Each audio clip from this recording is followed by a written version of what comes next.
morning, good afternoon, and good evening sa inyo mga kamamshi. Ayan, mega love shoutout sa lahat po ng Tekram supporters. Magbibigay lang ako ng konting reaksyon dito sa napanood natin na pagliligpit ng gamit ni Tatay Tekram ng mga gamit ni Kuya Dave, no?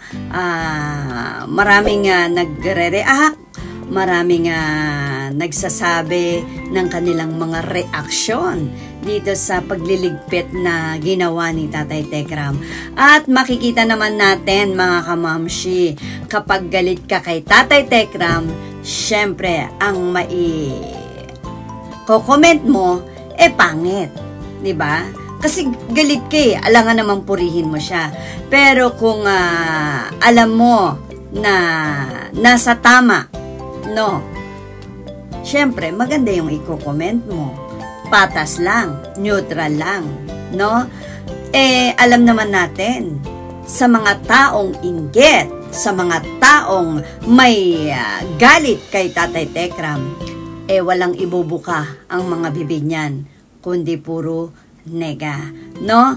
At itong pagliligpit ng mga gamit ni Kuya Dave, nakita nyo naman kung gaano karami.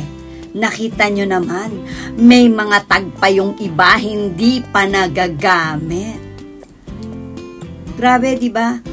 Totoo talaga na siya yung batang pinagpala. Kaya lang, na walang parang bula. Grabe, no? Yung mga gamit na yon, yung iba, nagpapakapagod para makabili ng mga branded, makasuot ng mga branded, di ba? Pero ito si Kuya Dave, grabe yung pagpapala na dumating sa kanya at dumarating sa kanya, pero hindi niya pinahalagaan.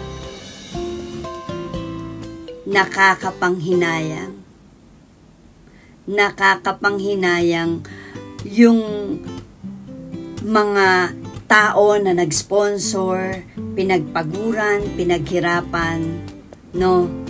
Pero walang kabuluhan pala dun sa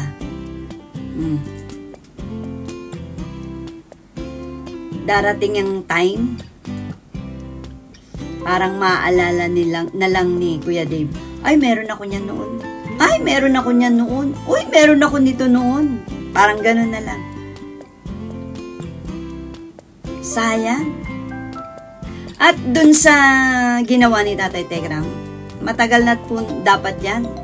Kaya lang, syempre alam naman natin bilang isang ama na tunay na nagmahal sa kanyang anak, no?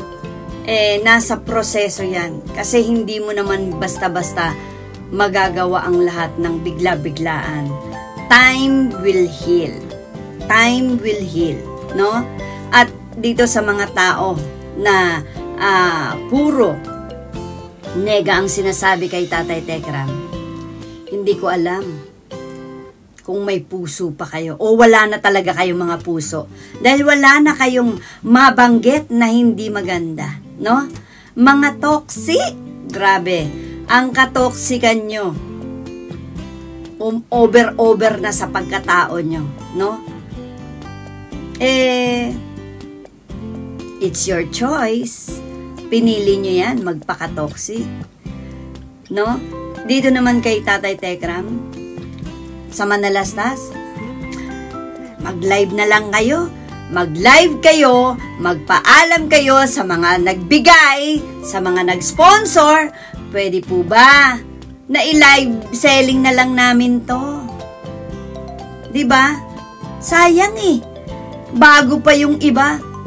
At least, kung mala-live selling, mapapakinabangan pa. O diba? Shout out sa Manalastas family.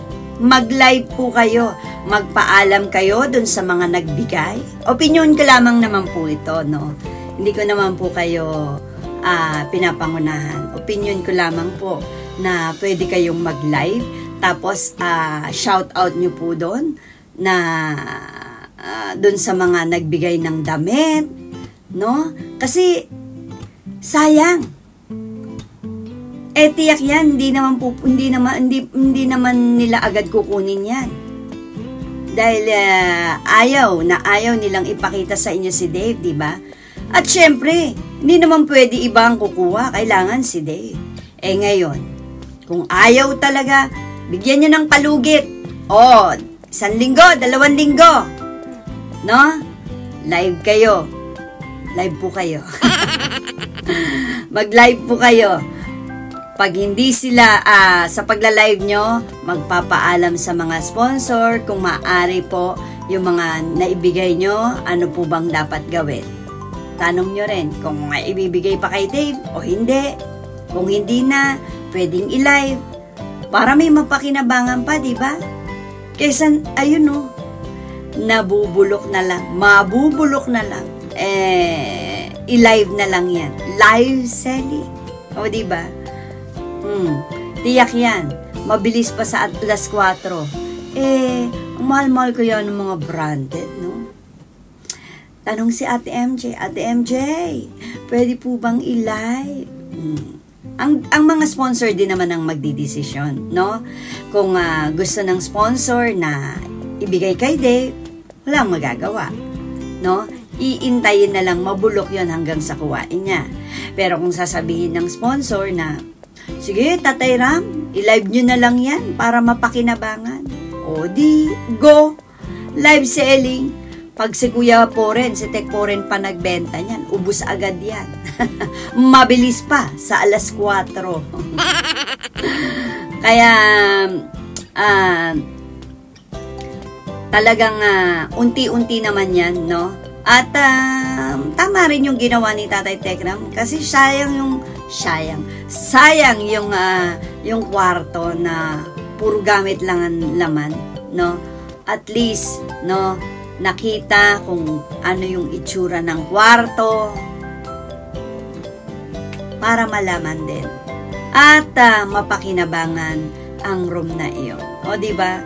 Kay Tatay Tekram, unti-unti yan, no? Na nakakalungkot talaga kung papanoorin mo yon at alam mo mula umpisa kung ano ang pangyayari. Talagang grabe, masasaktan ka talaga, no? Tagos sa puso kasi parang ilang taong mong minahal, ilang taong mong inaruga, ilang taon mo na tinuring na tunay na anak, tapos ganun lang pala ang gagawin. Diba? Kahit sino naman, malulungkot. Ang hindi lang malulungkot, yung mga taong nagwakwak. Pero, darating at darating ang time. Lahat ng tinanim, aanihin yan ng mga taong gumagawa ng masama sa kapwa. Yan po yung tatandaan natin, no? Lahat yan babalik. Lahat yan mangyayari rin sa kanila. Ang sakit na binigay nila kay Tatay Tekram, mararanasan din nila yan, no? Kasi true talaga, kung anong ginawa mo sa kapwa mo, gagawin din yan sa'yo. Tandaan po natin yan. Kay Tatay Tekram, at least nag-move forward na talaga ang ating Tatay Tekram. Unti-unti naman yan, hindi naman yan biglaan, no? At alam ko na nasasanay na rin sila na wala na ang presensya ni Kuya Dave doon, kaya tuloy-tuloy lang yan. At doon sa mga nag-imagine na babalik, siguro po hindi na mangyayari. Kaya hanggang doon na lang tiyak yon. Kuya Ram, alam ko naman na napakahirap bilang ama yung ganong pangyayari, pero sabi nga, everything happens for a reason. At niloob na rin ng Diyos na ganon ang mangyari, no? At least hanggat maaga, ganun na nga, ang nangyari. At kalooban na rin ng Diyos yun. No? Kasi hindi naman mangyayari yan kung hindi kalooban ng Diyos. Acceptance na lang po talaga. At alam ko naman, lahat na ng mga nasa Manalastas na-accept na, unti-unti na lang, no? Kaya, Tatay Tekram, patuloy lang na tandaan mo, marami pong nagmamahal sa'yo, nandito po kami, na sumusuporta sa'yo, hindi ka namin iiwanan, hindi kami bibitiw, no?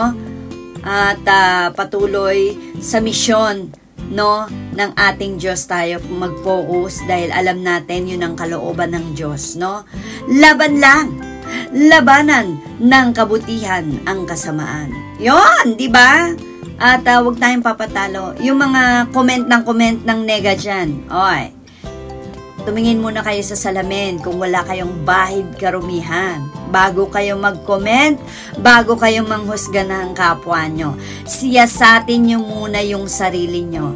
Nakikita nyo ang laki, talahib na dumi sa mukha ng kapwa nyo. Pero yung mga muta nyo, hindi nyo matanggal, no? Kaya, ganun po talaga, Tatay Tekram. Wala tayong magagawa. At katulad nga ng sinasabi mo, ipagpasa Diyos na lang sila. At alam naman natin, no? Kumikilos ang Diyos. Buhay ang Diyos. Ipagpaubaya na lang natin sa Diyos ang lahat ng yan. Bahala na, no? At alam naman natin na walang imposible sa Diyos. Bahala na ang Diyos gumante sa lahat ng mga kasamaan na pinagagawa nila, no? Basta tayo mga Tekram supporters, Tekram community, mga Tekram solid, lahat-lahat choose to be happy. Huwag tayong papa-apekto sa kanila, no? Sayang ang brain cells, mga kamamshi. Hindi dapat nagpapa-apekto sa mga toxic, o di ba? No, ayan lang ang aking reaksyon at yung sinasabi nilang mga kaso-kaso, abangan ang susunod na kabanata.